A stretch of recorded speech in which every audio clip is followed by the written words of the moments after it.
Hello friends, welcome to learn services. आज हम discuss करेंगे बेसिकली एक ऐसे मामले के बारे में जो काफ़ी इंपॉर्टेंट है।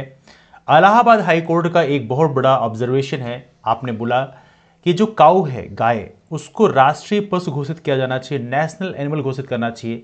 अपने जजमेंट के ऑब्जर्वेशन में आपने बहुत सारी ऐसी टिप्पणियां की जो काफ़ी इस समय कंट्रोवर्सी क्रिएट कर रही हैं, उनके बारे में बात करेंगे। सबसे महत्वपूर्ण है जो शास्त्र और पुराण है, इनका भी हमारे हाईकोर्ट के जज साहब ने हवाला दिया। आइए देखते हैं, यहाँ पर बहुत सारे न्यूज़पेपर्स दिखाया भी है। Cow should be declared national animal with fundamental rights, मतलब एक मौलिक अधिकार ही मिलना चाहिए। वैसे आपको बता दूं, हमारे देश में एज ऑफ नाउ जो काउ है या किसी भी दुधारू पशु की हत्या पर रोक लगाने का जो अधिकार है, वो हमारा संविधान राज्य को प्रदान करता है आर्टिकल 48 के अंतर्गत। आर्टिकल 48 के अंतर्गत किसी भी राज्य को यह अधिकार है कि वो किसी भी दुधारू पशु की हत्या पे या बलि पर रोक लगा सकता है।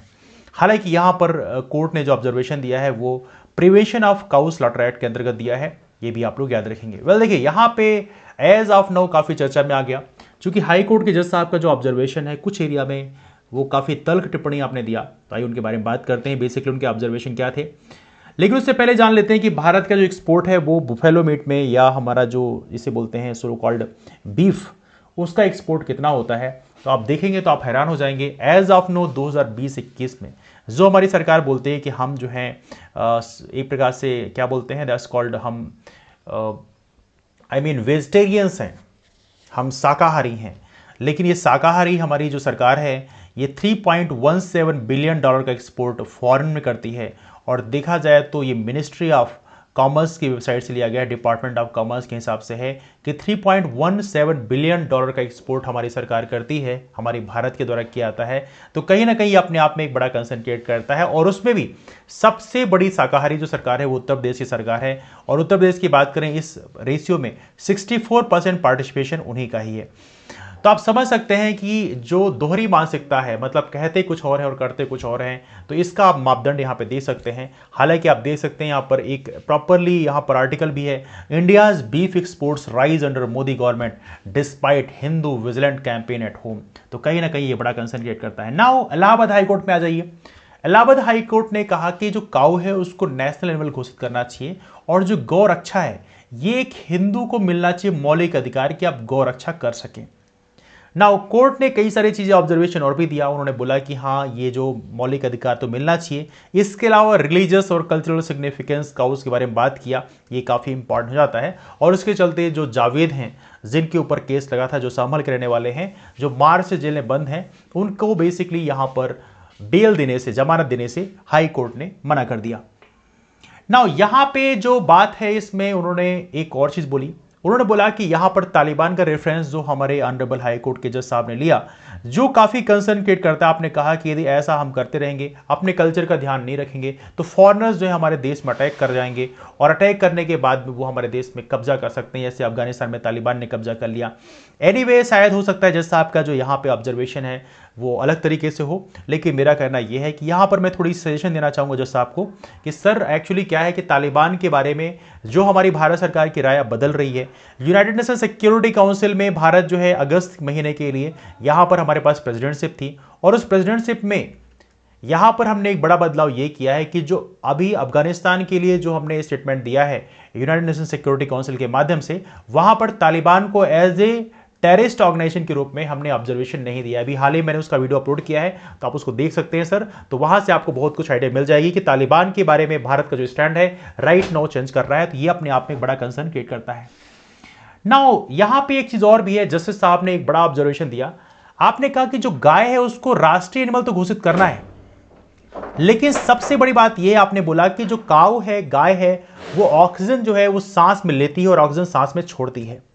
सर आपका ये ऑब्जर्वेशन जो है गाय के बारे में, ये मेरे समझ नहीं आया, बिकॉज मैं लाइफ साइंस जो है पिछले कई सालों से पढ़ा रहा हूँ, बायोलॉजी पढ़ रहा हूँ, लेकिन ये कहीं नहीं मिला कि जो गाय है वो ऑक्सीजन सांस में लेती है और ऑक्सीजन सांस में छोड़ती है। मैंने तो ये देखा है कि गाय ऑक्सीजन सांस में लेती है और कार्बन डाइऑक्साइड सांस में छोड़ती है। तो आपका जो ये ऑब्जर्वेशन है कहीं ना कहीं काफी कंट्रोवर्शियल हो जाता है, और जज साहब ने ये अपना ऑब्जर्वेशन 12 पेज का अपना जो ऑर्डर है उसमें इस चीज में शो किया।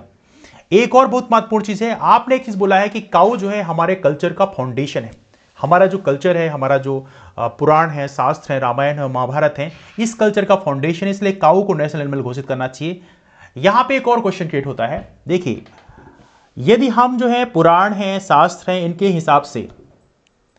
हिसाब से हम देश चलाने लग जाएंगे, तो जो मुस्लिम का लॉ है जिसे बोलते हैं सरिया लॉ, उस सरिया लॉ में और हमारे में कोई डिफरेंस नहीं रहेगा, क्योंकि हमारा जो देश है वो संविधान के अनुसार चलता है। किसी पुराण के हिसाब से या किसी शास्त्र के हिसाब से, रामायण या महाभारत के हिसाब से हमारा देश नहीं चलता है।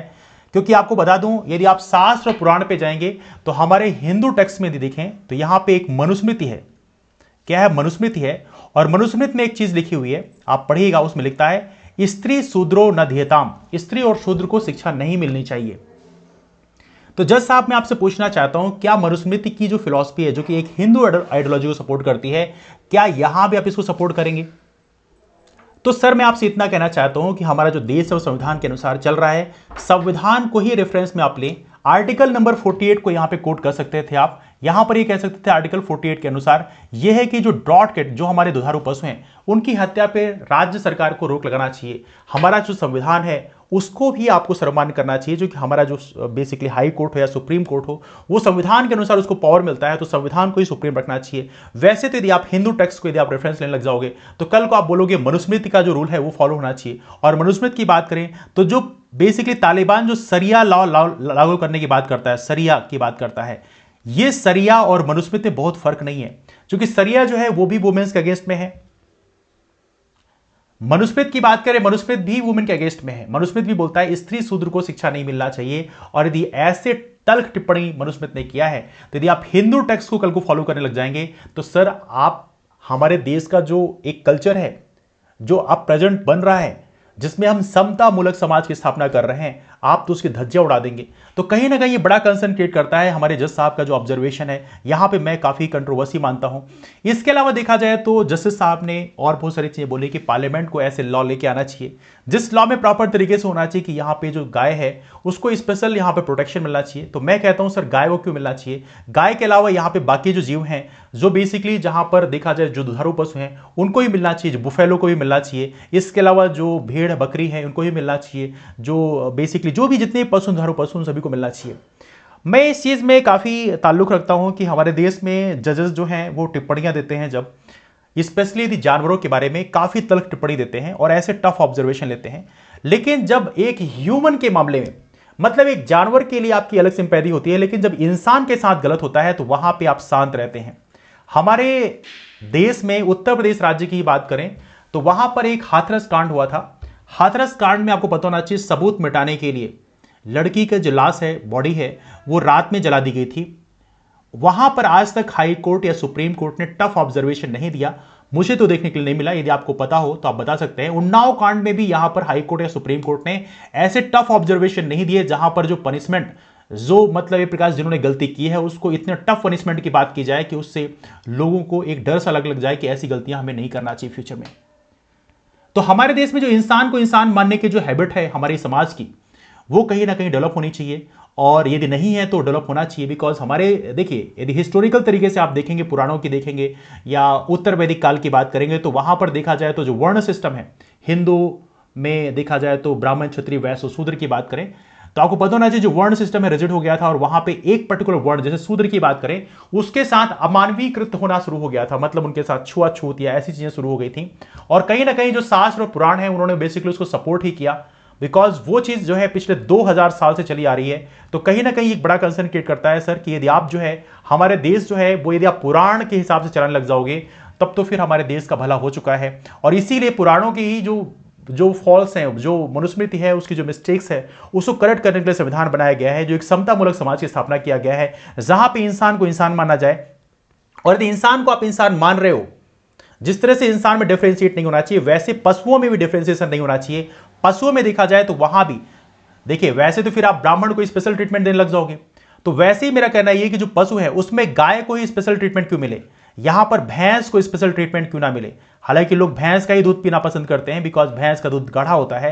तो यहां पे मैं ऑनरेबल जज से पूछना चाहूंगा कि आप ये डिफरेंशियल ट्रीटमेंट क्यों करना चाहते हैं, ये मेरा आपसे एक बहुत बड़ा क्वेश्चन है। This is the big question from my side to you. आप बताएं जरा इसके बारे में, आप डिफरेंशियल ट्रीटमेंट आपने कैसे दे दिया। एनीवे आपके ऑब्जर्वेशन इसमें क्या है आप नीचे कमेंट करके जरूर बताएं। आप यहां पे आए, आपने हमारी बातें ध्यान सुनी, इसलिए thank you so much. Channel को सब्सक्राइब जरूर कर लें, बिकॉज चैनल का सब्सक्रिप्शन बहुत इंपॉर्टेंट है। सब्सक्रिप्शन में कोई चार्जेस नहीं लगते, आप सब्सक्राइब जरूर करें। वीडियो पसंद हो लाइक कर दीजिए, यार दोस्तों को शेयर कर दीजिए, और मिलते हैं फिर आप लोगों से फिर। तब तक के लिए बाय एंड टेक केयर।